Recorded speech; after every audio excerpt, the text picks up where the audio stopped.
It's Wednesday. Welcome to Politics Tonight, everyone. Thank you so much for joining us tonight. I am Olajumoke Olatunji. Supreme Court has affirmed the victory of Ahmadu Fintiri as governor of Adamawa State. On the interview segments for tonight, our spotlight is on INEC as they gear up for the by-elections nationwide. We will be speaking with Abubakar Dambo, INEC's resident electoral commissioner in Kebbi State, and Cynthia Balu, the director of programs Yaga Africa, as our guest. Welcome to Politics Tonight, everyone. Please stay with us. We will be right back.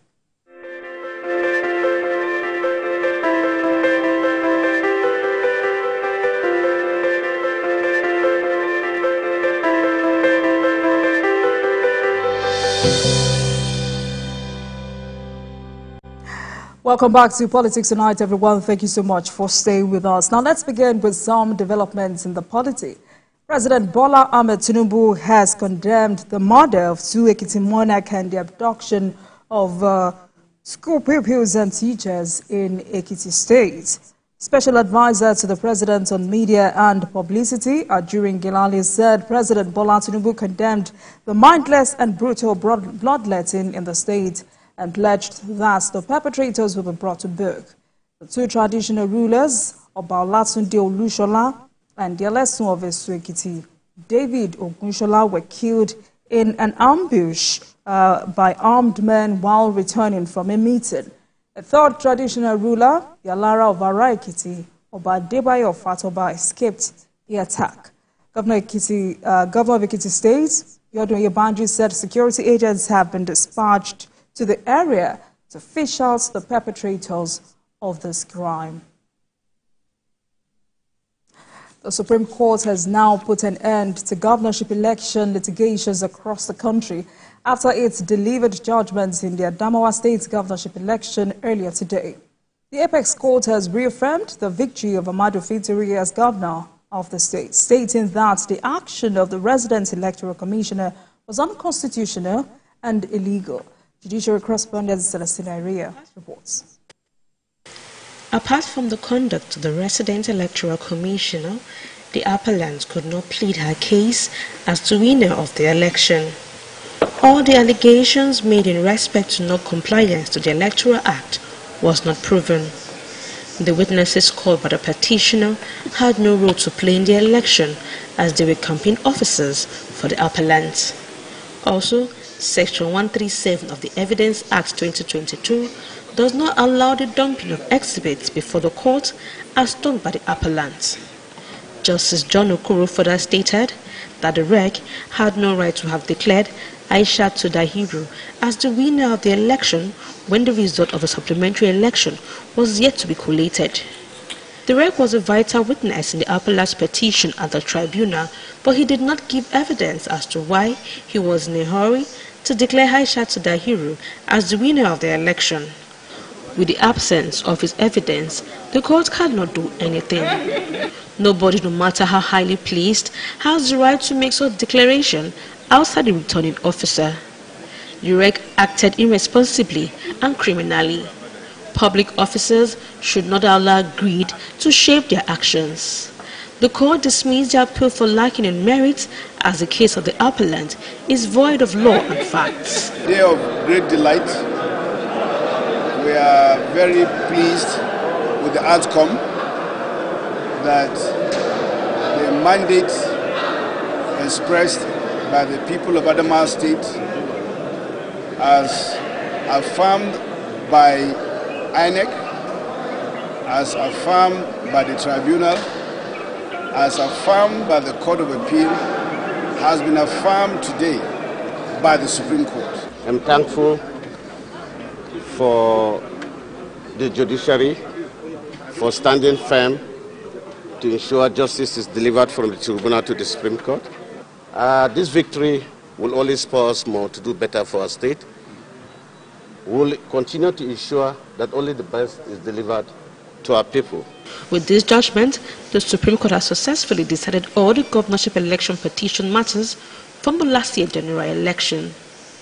Celestina Iria, TVC News, Abuja. Let's take a short break, and when we return, it will be time to speak with our guests of the day. Tonight we have Alhaji Abubakar Dambo and Cynthia Balu on INEC's preparedness to conduct a by-election come February 3rd, 2024. Please stay with Politics Tonight. We'll be right back.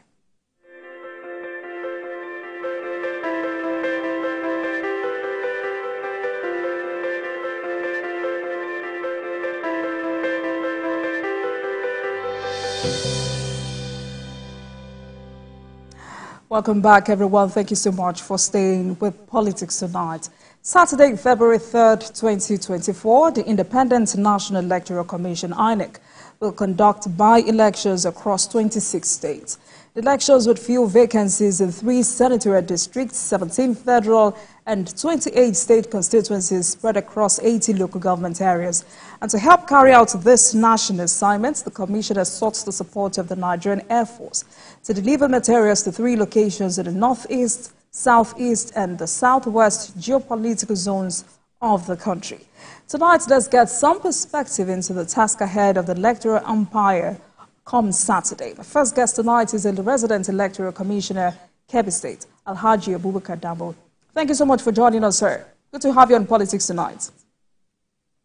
Thank you very much.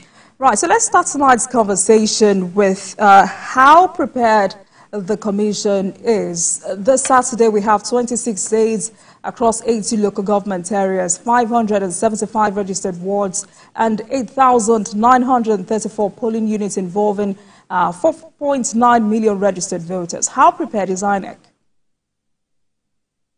So, alhamdulillah, for us here in Kebbi State, the Independent National Electoral Commission is fully prepared for the conduct of a by-election in Yauri, Shanga, and Ngaski Federal Constituency, as well as a rerun election in Ariwa and the local government areas of Kebbi State.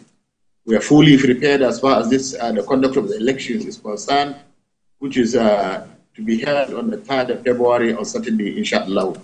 We have made all the security agencies, we have made all necessary arrangements as far as ensuring heat-free and fair elections in Kebbi State. We are equally in receipt of all sensitive and non-sensitive material from the Independent National Electoral Commission in Abuja. We have equally made all arrangement of distribution of those non-sensitive materials. Tomorrow on Friday, inshallah, we will distribute the sensitive materials in preparation for the conduct of the elections on Saturday, inshallah. Equally, we have engaged the use of ad hoc staffs to man the polling units across the 410 polling units in Yauri, Shanga, and Ngaski. We engaged about 1,745 ad hoc staff there. For Ariwa Dandi rerun election, we employed 130 ad hoc staff there to man the 25 polling units in Ariwa Dandi local government for the rerun elections. So alhamdulillah, as far as we are concerned, we are fully prepared, and all what is required for the payment of the ad hoc staff and what have you has been released by the National Electoral Commission in Abuja, alhamdulillah. Right, so Alhaji, talking about Kebbi State, you're the resident commissioner in that state. Are you ready to conduct elections this Saturday? Yeah, we are perfectly ready to conduct this election, alhamdulillah. Right. So let's talk logistics, which can be a major challenge during the conduct of elections in Nigeria. INEC has reiterated its collaboration with the Central Bank of Nigeria, which looks like a standard practice. But now the Commission is seeking the support of the Nigerian Air Force to deliver materials to some geopolitical zones. Tell us more about the importance of this move. Alhamdulillah. As I told you earlier, we have made all necessary arrangements concerning the logistics, transportation of the ad hoc staff, the materials, and what have you. We have made all arrangements with the NURTW for transportation of the ad hoc staff, as well as those that are in the riverine areas. We know in Ngaski, we have those that we have to cross rivers. So we have all made arrangements with the maritime stakeholders, and we made all necessary arrangements, inshallah, and we adequately arrange with electoral officers. We have given them all what is required for them for a successfully hitch-free, credible elections, inshallah. So INEC has also promised to upload the results on IREF. Can voters, as well as candidates in these states, hold INEC to its words on this? I mean, considering what happened during the 2023 general election, can we hold INEC to its words? Yeah. Results will be uploaded on IREF portal. That INEC IREF portal, it will be uploaded, inshallah. So, I mean, tell us, what has INEC put in place for persons living with disabilities to ensure they too can vote? Yes, INEC has put all necessary arrangements for persons with disabilities. Recently, last week, I met with them, representative of the people with disability met me in my office and we discussed extensively with them. We have provided all what is required of them, being it the use of the glasses, being of the papers used by people with disability, and whatever is required as far as people with disability is concerned, we have made it available since the elections is so covering all the states. So we have adequate enough materials that will cater for their needs. Specific. What and what have been put in place to ensure they have a seamless process? Yeah, we'll ensure, inshallah, there is adequate security. And for over 3 weeks, we have been mobilizing extensively, notifying people of do's and don'ts of elections. So, alhamdulillah, we don't expect anything to affect them. Inshallah, they will be taken care of, inshallah. Now, there are apprehensions about violence on election day. How is INEC working to curb this across the 26 states come Saturday? So, as I told you earlier, we met with ISS, representative of the Nigerian police, we met with Commissioner of Police, the Army, the Civil Defense, and notable. We met in my office, and they have assured us of adequate security. Since this election is covering only 5 local government out of the 23 local government, so they have deployed over 1,500 or 700 personnel to man these polling units. Right. Thank you so much for joining us this evening. And Haji, I've been speaking with Alhaji Abubakar Dambo. Thank you so much for joining us on Politics Tonight as we look forward to the by-elections come Saturday. Thank you so much for joining us. Thank you very much. Right. Let's take another break, and when we come back, we will continue with our northern guests. Please stay with us.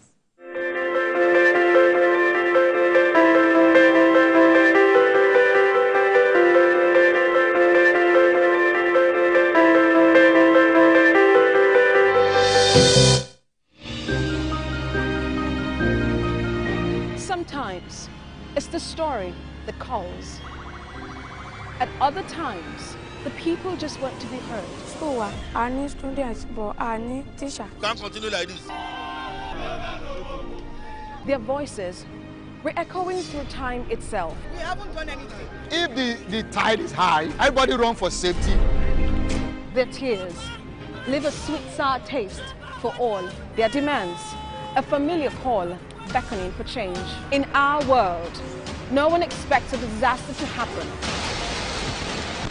But when it does, we'll be there to x-ray all sides, from the east to the west, north and south. Committee Forum will examine the oddities and challenges to economic development, as well as issues yearning for government intervention. Watch fresh episodes of Community Forum on Sundays by 9:30 p.m. only on TVC News.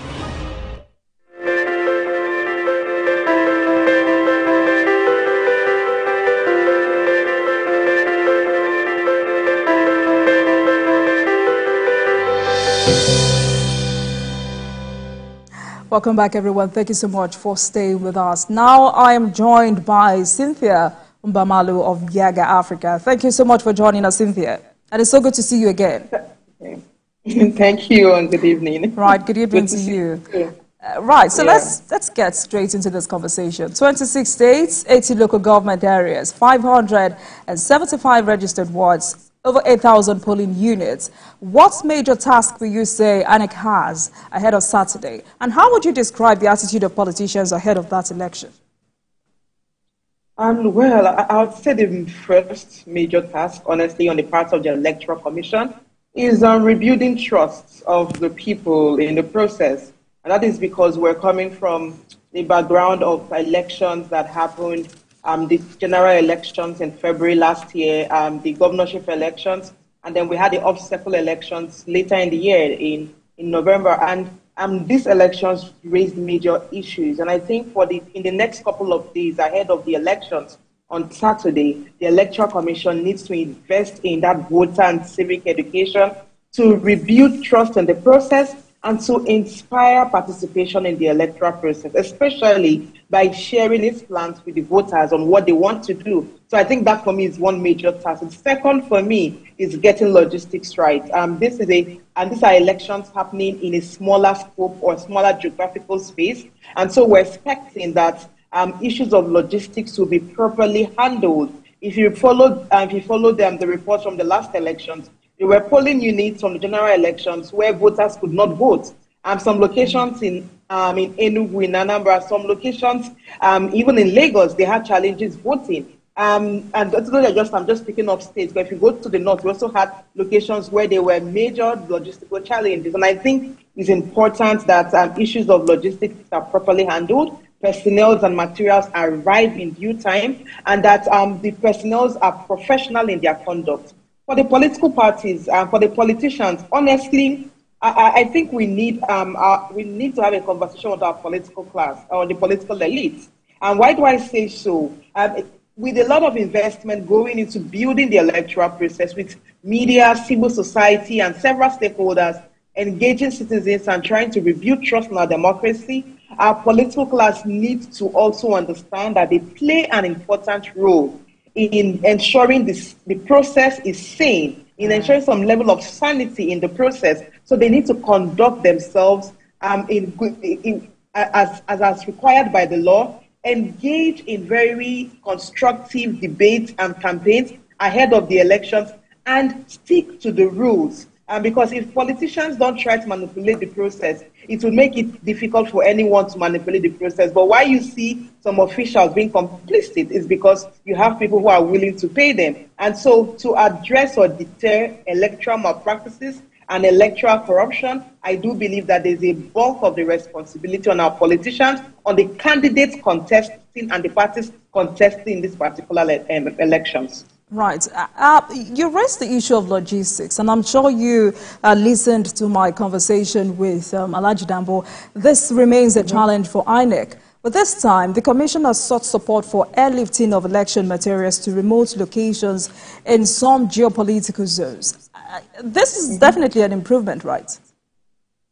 Well, it is, but this is not the first time. I mean, for almost every election, the Commission also works with some of the security agencies to help them to airlift some of the materials. Where you have riverine areas, they also do that with the Navy. So we've always seen this level of cross-agency or interagency support to elections administration or management. So the problem is not that we've not had this kind of plans.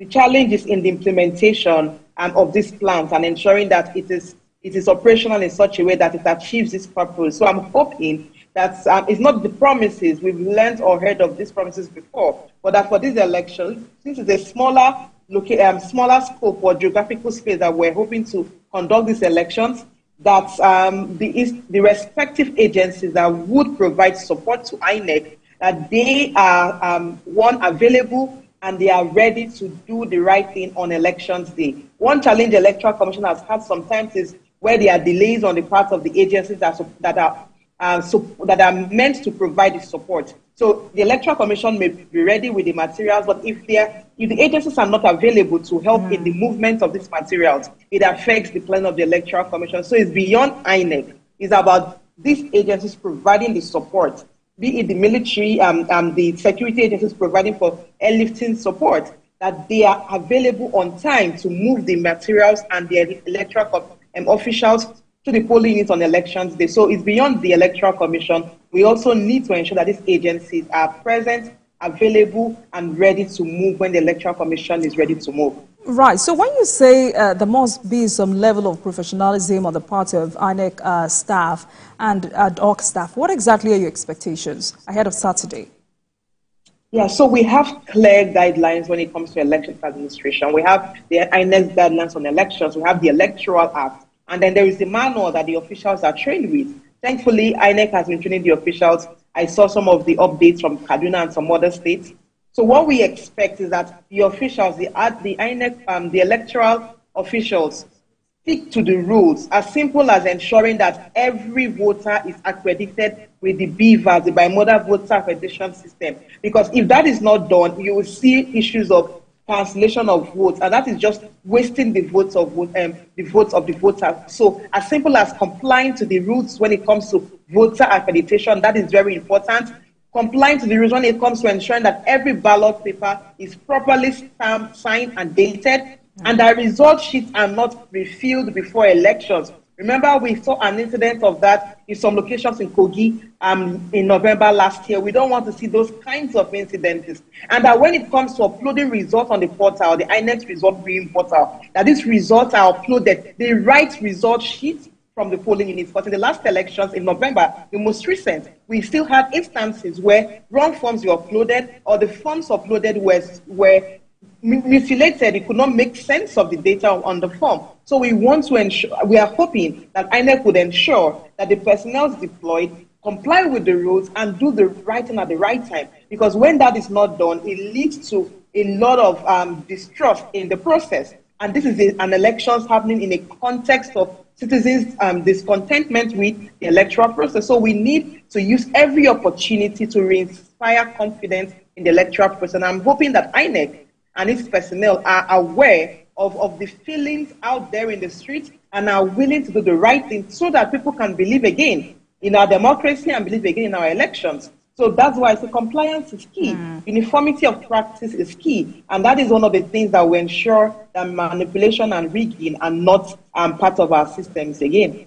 Right, so quickly, let's go back to some of the reports released by your organization after the 2023 elections, in which it said INEC missed the opportunity to rebuild citizens' trust in the election process. Help us break this down. What exactly was missing? So, you know, the thing about trust, it's difficult to build trust, but it's very easy to break trust. And when we operate in a system where there is a fractured relationship between the people and the state, and INEC is part of that state institution, it means that any little challenge would be seen as a breach of trust. And as simple as, if you look at the last general election, one major issue was the issues around the INEC result viewing portal. And that was because before the elections, the Electoral Commission had told voters that votes go home, you can download the result from your portal. Because remember that this portal was built by INEC. It was an INEC innovation. And a lot of people celebrated the commission for that innovation. But the moment there was failure of the portal on elections day, especially for the presidential results, it became an issue of breach of trust. And that was one major issue that, even though there may have been some positive in that elections,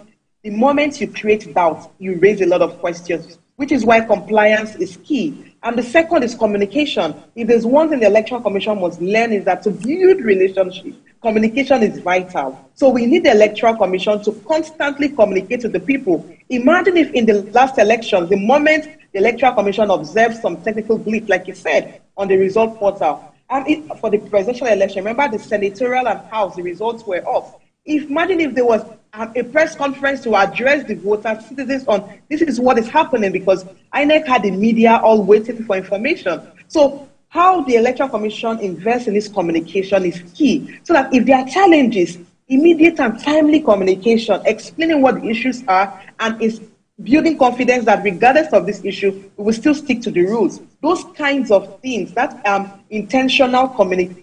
and intentional communication is very important in rebuilding trust, which was one thing I think the Electoral Commission missed in the last election, and I'm hoping they will build on. And I think lastly for me is logistics. And why? If voters go to locations to vote and the materials don't come on time, they begin to ask questions. Or if the materials never arrive, they begin to ask questions. And so for these elections, getting logistics right is very important. The other issues were not necessarily within the Electoral Commission's capacity. Things like the insecurity and issues of thuggery, those were more within the premise of the security agencies. And I'm hoping that for these elections, our security personnel deployed are properly trained, but that they are trained to take proactive action, not just to stand by and watch the wrong things happen. And so getting elections right is beyond the Electoral Commission. It's about what every agency is doing and what the parties and candidates are also doing. So it's a collective responsibility. But most times we'll call INEC because, you know, INEC is the constitutional body with the responsibility to administer elections in Nigeria. Right. But going by how INEC conducted the off-cycle elections last year, I mean, juxtaposing that with what we saw during the 2023 general election, can you say that there is some level of improvement when it comes to building public confidence? Well, if we take one instance from Kogi, for instance, the moment Yaga Africa and other partners and even flagged the pre-field results sheet in some of those locations, if there's one thing INEC did that was quite positive was taking immediate action and suspending elections in those locations. So that singular act in itself inspired some level of confidence, at least for the voters in Kogi. However, you know, they had 3 elections. We had Kogi, we had Bayelsa, we had Imo. Each of these elections were peculiar and they had their own unique situations. So Imo still raised a lot of questions. And I think we raised those questions in our reports because some polling units never had elections. There was no information or communication on where the elections would hold, but somehow there were some results from those locations. So you can take, if you look at Kogi as an isolated case, you can say in Kogi there were efforts that were made by the Electoral Commission to proactively respond to incidents that were brought to its attention. In Imo, there was a lot of delay in responding to those issues, and there was inadequate communication, honestly, around why some locations we did not see where the elections held. There was nothing about the change of venue, but yet there were results. And then the results from Imo that were uploaded on the portal were quite questionable. Bayelsa was a bit better compared to Imo. If you want to compare it, so every state had its own peculiarity. But if you know how we judge and assess it as a people, people want to see that INEC is performing optimally across board, which is why I'm saying if you don't apply different rules, if you take proactive decision in one state, you need to take it in the next state. That way, it shows that you're listening to voters across different sectors, across different states. And so there were some important decisions that were taken in the last elections that we commend INEC for taking those decisions. But we wish and we're hoping that the Electoral Commission will be more proactive to responding to some of the other issues raised in some other locations. So election is a process, it's not an event.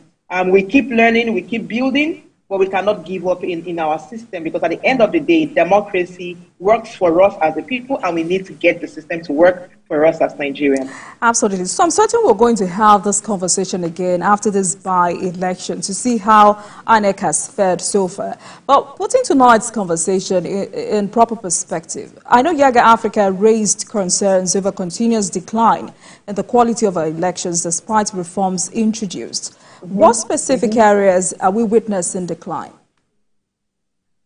One of the major areas that I would say we're witnessing decline is as simple as compliance to the rules. Why? Because a lot of voters and citizens, even the media, if you think about the electoral reform process, pre the general elections, there was a lot of interest in the reform process. And when people engage a process and celebrate the outcome, which was a new electoral act that informed the new guidelines for elections, a lot of voters, what they want to see is that this result we celebrated, we want to see it play out in near real time. And so the lack of compliance to specific aspects of the guideline when it came to the elections in some locations raised that major question. The second isn't a lot of investment to build capacities of the Electoral Commission when it comes to logistics management. And the Electoral Commission, honestly, is advancing to even deploy technology to manage some of its logistics deployment. But it still seems like we're having these issues almost every election. In the last general elections, as at 10:30 a.m., we still had less than 30% of polling units open across different states. And this was almost 2 hours post the initial time for commencement of polls, which was 8:30 a.m. Some locations are not commenced by 12 noon. If you follow the report, some locations in Abuja, the Federal Capital Territory, voted past midnight. And so the question is, what exactly is the challenge? Almost every election, beyond the electoral reform, there's a lot of technical support given to Electoral Commission to review its logistics plan, manage logistics better, but we still have instances where on elections day, materials never arrive, or they arrive very late, or the personnel that are deployed are not the ones that were trained. So you can already see from their conduct that they are struggling to understand the process, because if you're not trained, not the rules say you cannot give what you don't have. And so when I think of the decline, honestly for me, one is complying to the rules. When you tell people this is what we will do, just do that. The moment you don't, it raises questions. And I think public institutions, state institutions, have the responsibility to follow through to their promises and their commitments. And then logistics. If we get logistics right, when it comes to elections management, and believe me, my sister, you will have voters who would just be happy to go out because people just want to go vote and go back home. And so if we get the logistics right, if people who are supposed to vote go out and vote, there will be that sense of satisfaction that we voted, rather than those who spend time without voting. And if you have that effective communication from the, engaging the people constantly on the issues, a lot of times communication solves lots of problems.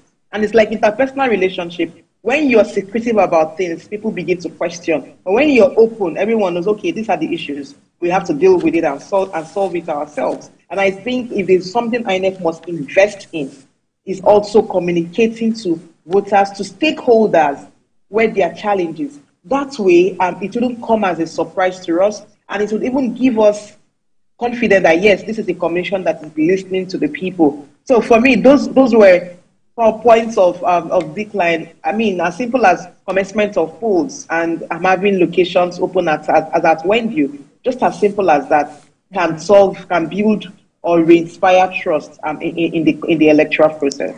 Fantastic. Cynthia, let's take a break, and when we come back, we will look at other angles associated with this discussion tonight. I've been speaking with the Director of Programs Yaga Africa, Cynthia Balu. We'll take a break now, and we will be right back. Please stay with us.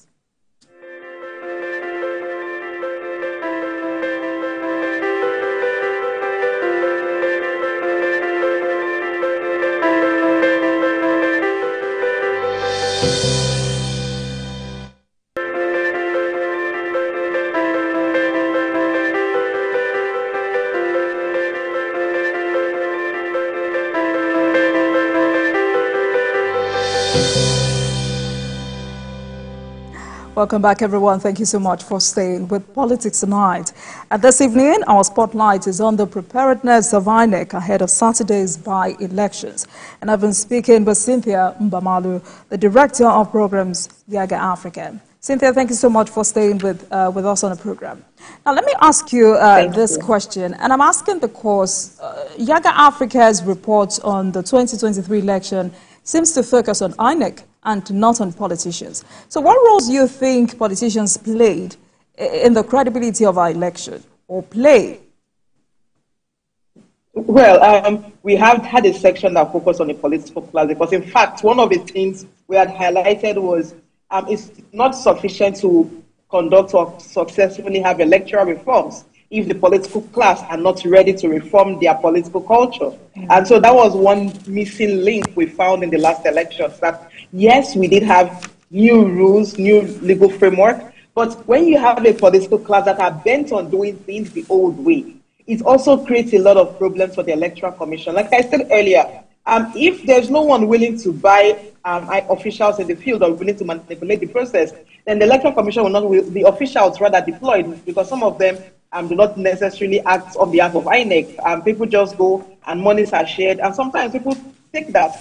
So if we do not have those who are intentionally looking for how to manipulate the process, those who deploy thugs, the Electoral Commission is not involved in thuggery, but you have thugs who cut away with materials, who even abuse or kidnap officials in Bayelsa. If you remember the reports from the Electoral Commission, the staff was kidnapped and released much later in the evening or the following day. So for Yaga Africa and the work that we do, even as media practitioners, because the media was one of the leading voices when it came to fighting for our democracy.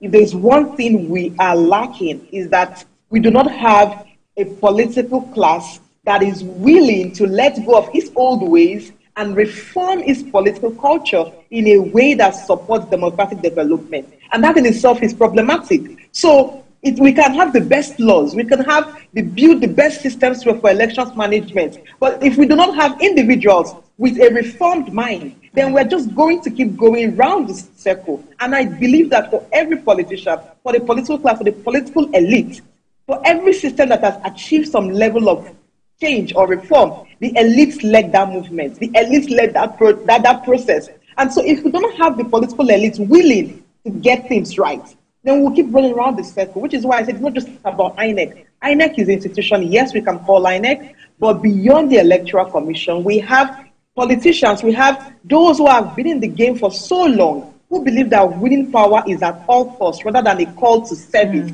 And perhaps if we shift the conversation around leadership, around elections, to be called to service, to serve this nation, to make this nation great, because Nigeria ought to be great. We can be better than what we have. We can be better than what we even have. If we have leaders that believe in that, then there will be no do or die politics. People will contest and win fairly. If they lose, they will lose fairly and know that, okay, I lost from a fair process, and I would support whoever gets into office, because it's not to lose and then fight whoever is in office, but to also know that if you are a leader, even if you do not win, what matters is that Nigeria is winning. So when you don't win an election, you're not looking for how to sabotage who is in office, but you're looking for ways to work with whoever is in office to get the system working. And so that sort of mindset is what we need even as we engage the election. I will keep calling on the politicians, on our political elite.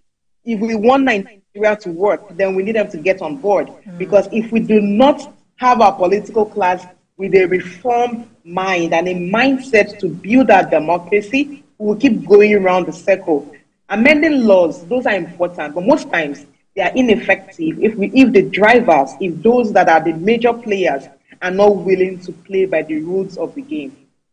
Right, so another major challenge that has continued to hamper improved electoral process in this country is voter apathy or voter intimidation. Do you see a difference this time?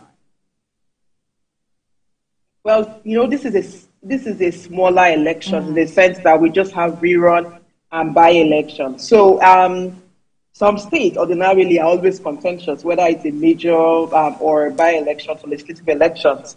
However, voter turnout is still a major challenge. If you look at most of the states that have elections, I was looking at the turnout figures, very few of them had over 30% turnout for the presidential elections. So you could imagine that for that very popular election, because presidential elections are usually very popular, and you have states that had basically less than 30%. I think so far, Kaduna had 30-something% turnout or so. Most of the states are ranging between early 30s and then lower 30s and higher 20s. So what is showing is that turnout is still low. And I'm hoping that for these elections, that voters understand the important role our legislatures play. And if our legislators play a vital role in our democracy, and if we do not elect the right people into the state assemblies, into the national assemblies, then we will not achieve the kinds of results we want. So honestly, for voters, whoever is listening, if you have an election happening in your constituency, dust your PVC and go out and vote. Lawmakers have 3 roles of lawmaking, representation, and oversight. Oversight is key. As simple as security issues that we're dealing with. When we have responsive and dedicated lawmakers, the questions that will be happening now is beyond just inviting service chiefs to come and respond to security issues. Is using data around security to ask the questions. Why do we have a lot of challenges despite the funds that go into security? Why don't we have things like tactical units? Well, you need the lawmakers to understand the process, to seek for knowledge, to know why they are there, to ask those questions. So if we don't get the right people into the House of Assemblies and the National Assemblies, it also undermines the work that we're hoping to achieve with our democracy. So that's one. Voter turnout, honestly, I know that people have lost faith or people are losing faith. But the thing is, we cannot give up on the country. No one will come and build Nigeria for us. By voting, we make the choice to choose our leaders. And then the other point you asked, I think there was the other point as beyond voter turnout. You asked around apathy. Yeah, voter apathy, voter intimidation. I mean, you basically answered the question. Yes. I mean, intimidation, honestly, is not. Most times, intimidation is a political tool used to undermine the votes of voters in specific locations. And so, if we want to actually curb intimidation, what we need is arrest. One, if people are arrested and their sponsors or whoever sent them is prosecuted, it will deter those kinds of occurrences. But when people are not arrested, when we reward criminality and crime, it does not create deterrence. It just creates and enables impunity. And so what we need in these elections, because this is beyond voters, it doesn't make sense that people go to vote and are intimidated or violated or even abused. We need our security agencies to be up to the task to ensure that whomever is trying to disrupt the process, intimidate voters, that they are arrested and that they are duly prosecuted and sentenced, because our Electoral Act provides of penalties and punishments for offenders. The other part is for the political class. I will keep calling on politicians, because those who go to intimidate thugs don't go on their own. Someone sent them. And so it's important that the political class also do not, our politicians and candidates, whoever is listening, parties, please think about this country for once. No need sending thugs to go and intimidate people. And I want to link this to our insecurity problem. Most times when thugs are empowered with arms to disrupt the process, post-elections, these politicians don't withdraw these arms from them, which is why we have so much proliferation of small arms in the hands of armed men who are not state actors. And we are saying how we have an increase in crime. It's because they were thugs who were given arms, and these thugs now have these arms. The politicians did not capture them into their own government, and so they are using these arms to do as they please. And I think we need to connect a lot to understand the interconnection between our politics, our economy, and our insecurity. And I think if we begin to make these connections, then we can hold those people that ought to owe us a duty of care. We can hold them responsible for their actions. So before I take you up on some innovation Yaga Africa is making a case for, INEC has continued to leverage on technology for credible conduct of elections in the country. What do you think INEC should do to ensure effective utilization of beavers and other tools on Saturday? Well, I believe, one, the beavers, from our data from the last elections, beavers functioned properly. For the majority of our colleges, over 90% had the beavers functioning optimally. In fact, for locations where the beavers had some issues, they were replaced.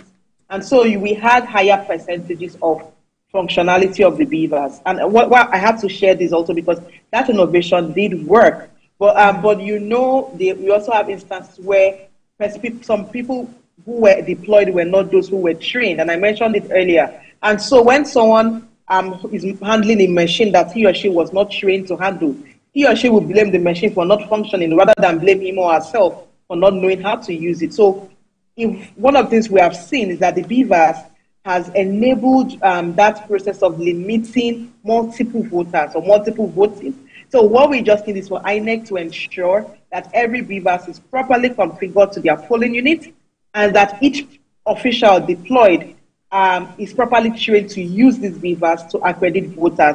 That's one. The second is data safety and security, and even preserving the data on the beavers so that you can always make reliance to the information on that. But remember that the beavers, we believe, works hand in hand with the result portal, because the idea from the guidelines is that the beavers is used to take a picture of the result sheet from EC8 at the polling unit level and upload that on the result portal. And if there's something we want to see Electoral Commission improve on, is when it comes to this technology, is ensuring that seamless process.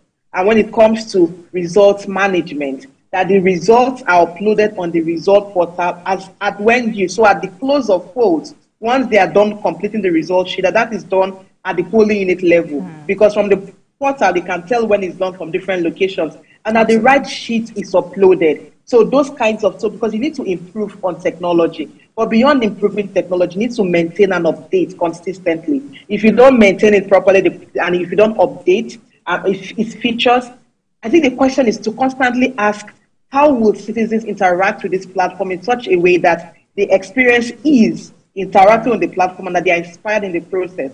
So that constant question and answer with the people would help INEC improve on the technology. I can't talk much around, I can't overemphasize the importance of data security, and because I want to believe INEC is already on top of that. But honestly, technology does not answer the questions, all questions in elections. But if you deploy technology effectively, it can build confidence in the process.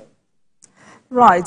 So can you talk to us, I mean, before we go tonight, talk to us about the call by Yaga Africa for Electoral Act amendments to enable early voting by essential service providers. What's the motive behind this?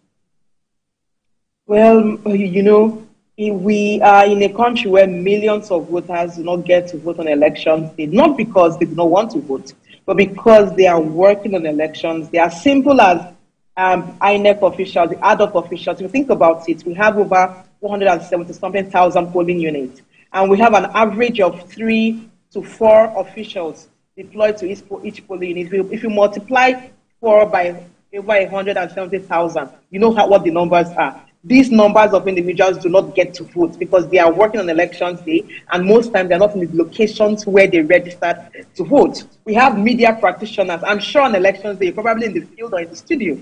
A lot of media personnel love to vote, but they've never had the opportunity to vote. Not to talk of other INEC officials, observers, even military security personnel. Now, these are a large number of percentage of citizens, millions, who do not get to vote. What we are hoping to achieve with this new electoral process is to introduce early voting. Now, what early voting does, we've seen it happen in countries like Ghana, is that it allows election day workers to vote before election day. Now, there are 2 ways to do this. But in Liberia, for instance, one of the things we observed when we deployed to observe the elections was that those working on elections day get to vote on elections day in any location where they are working. The only thing is that depending on where you are, you may vote for only the president, because president, the constituency is the nation. But if you're working within your senatorial district, then you can vote for the Senate. It depends on where you are, but at least everyone gets a chance to vote for the president. So there are 2 proposals here: early voting, or allow elections day workers to vote where they are working, but they can vote for maybe depending on their location. So we have, and we've seen it work in countries in Africa. And see, we didn't want to go to the West. We wanted to look at countries within the continent that practice this, where people get to vote. We have in South Africa, we have in Sierra Leone. In fact, last elections, those who were going on for pilgrimage, for the pilgrimage, got the chance to vote before the elections because they wouldn't be around during the elections. So there was that review, a policy that was made to enable them vote before they went on their pilgrimage. And so if you see countries making efforts, I think Nigeria being one, a supposed giant of Africa, and one of the leading countries when it comes to the ECOWAS nations, I do believe that it's time we consider early voting, because that right to vote is a right for every citizen, and the fact you're working on election day should not be a limitation to your right to vote. Absolutely. So another innovation Yaga Africa is making a case for is inclusion of photographs and names of candidates on the ballot paper in elections. Why do you think this is necessary, and how practicable is this? Well, this would also, because, as currently the system is you vote for a party. But if there's something we've seen is that, one, there is fluidity when it comes to party membership. Politicians, sadly, move from one party to the next. Sometimes in one electoral cycle, politicians have changed from within one circle and become members of 4 different parties. And so the idea is to help voters know who they are voting for. And we think it would also enable some sense of accountability, that the images of the candidates are on the ballot paper. Now, this will require electoral reform, which includes even amendments to some sections in the Constitution. The idea is that voters can easily identify with their candidate if their faces are on the ballot paper. And that is because party logos are a bit confusing to vote, especially for some of the newer parties. For legislative offices, most times you have newer parties or parties with less national prominence contesting there. But the voters don't even understand what the logos are. It also affects how they make their decisions. So two things. It's one, it promotes some level of accountability that whoever you're voting for is who will be winning the elections, but it also enables voters to connect better with their candidates and make the right choices when they go to vote at the polls. Right, but I also asked, how practicable is this, given how litigation drags on? Sometimes candidates for election are resolved by the court less than 48 hours to election. Yeah, which is also a problem. But as part of our recommendations, also we're looking for reviews of timelines for litigation, pre-elections cases. See, it doesn't make sense that to an elections, we still have pre-elections decisions that are taken that could change who the candidates are for an election. It changes the whole conversation around accountability and mutual responsibility when it comes to how we engage. We have situations where when you voted and then another candidate is the candidate that gets the votes.